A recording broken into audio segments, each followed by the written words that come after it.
한국도 온 겁니다. 그러니까 말하면 선거에서 개인의 모티베이션 그런 건 아니겠죠. 미국 전체 내셔널 무드는 그랬어요. 그런 사회에서 왔는데 그때 그 사람들의 신앙이 아주 보수적이었습니다. 그러니까 선교사님들이 보수적이니까 선교사 통해서 교회받은 한인들은 어쩌죠? 또 보수적이었죠. 그걸 가지고 하와이에 왔으니까 그 사람들이 한인은 하와이의 교포들이 사실은 하와이에서 그렇게 액티브하게 밖에 일할 여유가 없었는데 두 가지의 이벤트가 그냥 깊이 경제 문제에 인볼브되고 정치 문제에 인볼브되는데 하나는 뭐냐니까 하와이에 온 이민자 전체가 보이죠? 슈가 플랜테이션 그 농장에 노동자로 일하는 겁니다. 전부가. 그러니까 그 사람들 문제에 인볼브 안 될 수가 없어서 슈가 플랜테이션 그 다음에는 고치라니까 조국서 슬픈 뉴스가 왔어요. 일본이 한국을 먹은 거야. 어떻게 우리들 조국이 가만히 있겠냐, 조국도. 이 둘이 바꿔버렸습니다. 그래서, 그러는데,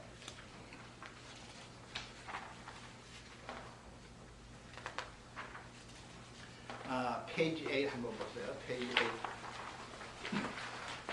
페이지 8, 두 번째 라인에 미스터 랜턴이 앉게 있는데, 여기 그렇게 됐습니다. 이 하와이에 그 19세기 초기에 슈가를 키우면은 프락하다는 인식이 돌았는데 그게 점점 프락스업을 했어요. 그래서 자꾸 플랜테이션이 하와이에서 커졌는데 하와이의 노동자가 좀 도저히 안 돼요.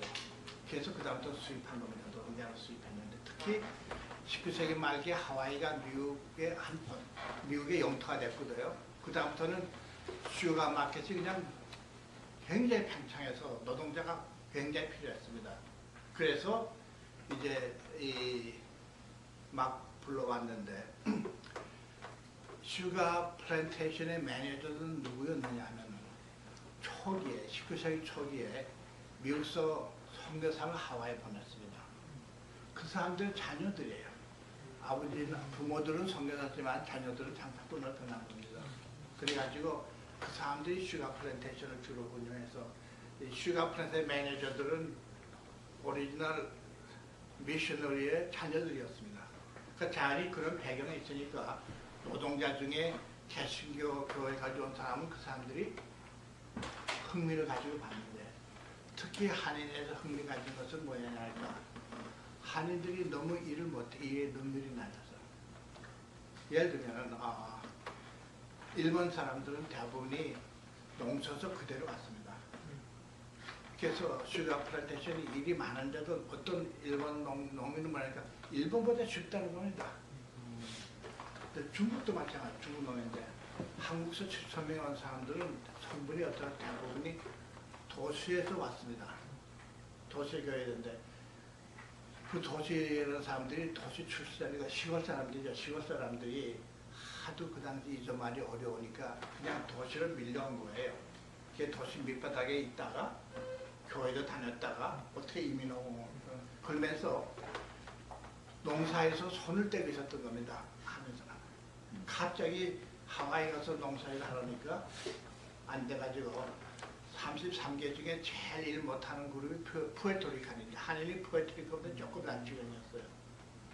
그래가지고 선교사들 이제 매니저들 어떻게 하니까 한인 교회에 서포트해서 교회에서 노동자에게 정신 차리고 일하라, 술 그만 마시고 일하라고 말이에요. 그래서 교회를 통해서 능률을 옮기고 두 가지입니다.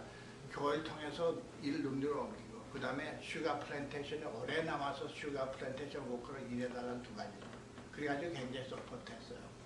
그것이 하나의 그 사람들의 모티베이션. 그래서 여기 그 8페이지 두 번째 라인에 나죠. 미스터 랜턴이 그 당시 큰 돈입니다. 750불을 내서 교회를 세웠고 또 한인 교인들이 350불 모아서 교회 한번 그러고 나니까 다른 매니저들이 또 프레셔 받는 거예요.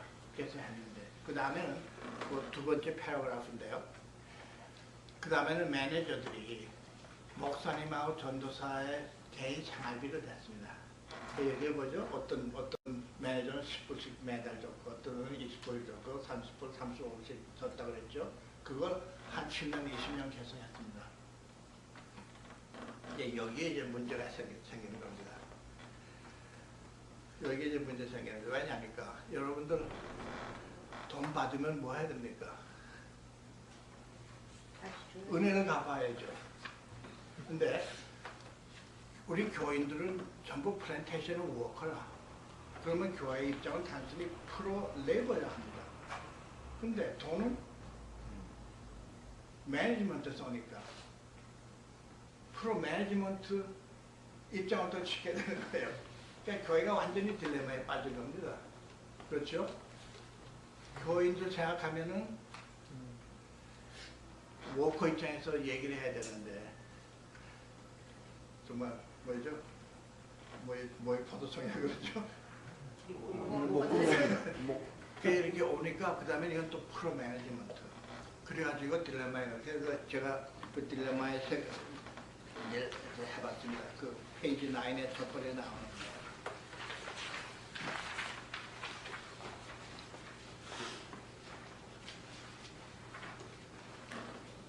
이 노동자 입장에서는 플랜테이션을 빨리 나와서 딴 데서 일하는 게 제일 좋습니다. 그러니까 내가 교회를 운영하는데 교인이 와서 목사님 이걸 도저히 못하겠습니다. 내가 지금 슈가 플랜테이션 떠나서 딴 데 가려는데 목사님 어떻게 생각합니까? 그러면 그렇게 하라해야 될 텐데 목사님은 그 말을 못하는 거예요. 그것이 교인에서 좋다는 거 알면서 말 못하는 겁니다. 그런 문제가 있고 두 번째는 한인이 슈가 플랜테이션에서 아주 악명을 떨쳤으니까 스트라이크 브레이커. 스트라이크 나면은 그 깨는 역할을 한인이 계속 했어요. 그건 왜 그러냐니까 한인이 1903년에 하와이 올 때 온 이유가 둘입니다. 하나는 슈가 플랜테이션 노동자가 필요해서 왔지만 이미 그 당시 하와이 슈가 플랜테이션에 일본 사람들이 너무 많아서 일본 사람을 견제할 만한 다른 나라의 사람을 같이 데려온 겁니다. 그런데 일본 사람들은 올 때요. 그 당시 벌써 명치 유신이니까 일본 정부가 굉장히 선택해서 실렉해서 왔기 때문에 그렇게 막 오지 않았어요. 그래가지고 하와이에서 잘 뭉치고 자기들이 뭉치니까 너무 그 워킹 컨디션이 나쁘니까 스트라이크를 다 줬습니다. 일본 사람들이. 근데 한인이 자기가 레이버로서 워커로서 하면은 일본 사람을 지지하고 스트라이크를 서포트해야 됩니다.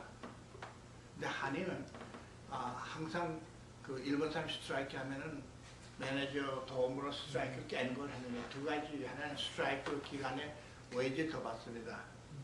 그 다음에는 한인은 그 당시 식민지 때 일본 사람을 극히 미워해가지고 하여튼 일본 놈 골탕 먹이는 건 시원하다. 근데 사실은 우리나라의 에코노미 인트레스트에는 반하는데 한인 교회들이 스트라이크 브레이커 하는 건 상당히 장려했습니다. 그런 하나의 그 문제죠. 그 다음에 세 번째는 그 농장에서 일하다 보면 그 슈퍼바이저 여기 루나 LUNA 루나라고 써있는데 루나하고 우리 개인의 그 워크하고 이렇게 자꾸 문제죠. 말하면 일하다가 두 사람이 좀 얘기하죠. 그럼 당장 회초리가 날라옵니다. 이런 식 분위기니까 이렇게 루나하고 개인 워크하고 간에 마찰이 생깁니다. 그러면 또 교회를 불러 교회에 와서 중재하라고 그러는데 교회가 우리 교회에서 딱 이걸 못해요. 우물쭈물하고. 왜 그러냐. 또 돈 받았기 때문에. 이런 그 문제를 가지고 있었습니다. 그래서 물론 이걸 한인만 한 게 아니에요. 여기도 적었지만 그 10페이지 중간 두 번째 패러그래프에 그 말이 나오시고 필리핀도 같은 입장에서 필리핀이 왔는데 필리핀에도 신교가 있었는데 개신교가 있었는데